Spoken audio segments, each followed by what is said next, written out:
Hi hello everyone. நான் உங்கள் சகி அஸ்வினி. நம்ம லைஃப்பில் எப்போவுமே மற்றவங்களால ஒரு சின்ன சின்ன மன வருத்தம், ஸ்ட்ரெஸ்ஸு எல்லாமே எப்போவுமே வந்துகிட்டே இருக்கும்.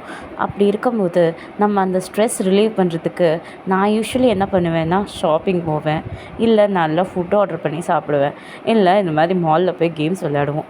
ஸோ அப்படி ஒரு ஸ்ட்ரெஸ் ரிலீஃபாகவும் என் பையனுக்கு ஹாலிடே என்ஜாய் பண்ணுறதுக்கும் நாங்கள் போன இடம் தான் ப்ரூக்ஃபீல்ட்ஸ் மால். நிறையா தடவை போயிருந்தாலும் இந்த பவுலிங் ஏரியாவை மட்டும் விளையாடணுன்னு ஒரு ஆசை இருக்கும், ட்ரை பண்ணணும்னு ஒரு ஆசை இருக்கும். பட் ஆனால் அங்கே க்ரௌடாக இருக்கும், பார்த்துட்ருப்பாங்க.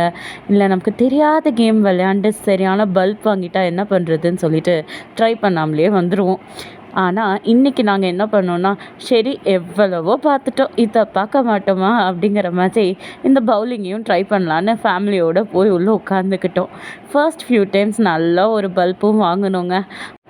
ஆனால் அதுக்கப்புறம் எல்லாமே செம்மையாக கேமும் விளையாட ஆரம்பிச்சிட்டோம்.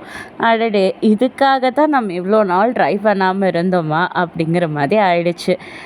இதை பார்த்துட்டு என் பையன் சும்மா இருப்பானா, அம்மா நீங்கள் மட்டும் பவுலிங் விளையாண்டிங்க, இங்கே பாருங்கள் மினி பவுலிங் இருக்குன்னா அவரும் விளையாட ஆரம்பிச்சிட்டாரு.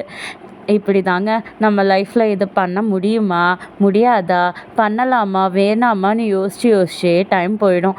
அப்படியெல்லாம் யோசிக்காமல் ஒரு ட்ரை பண்ணுறதுல என்றைக்குமே தப்பு இல்லைங்களா? ஸோ நீங்கள் உங்கள் ஸ்ட்ரெஸ்ஸை எப்படி ரிலீஃப் பண்ணுவீங்கன்னு கமெண்ட்டில் சொல்லுங்கள். Bye bye, see you on the next vlog.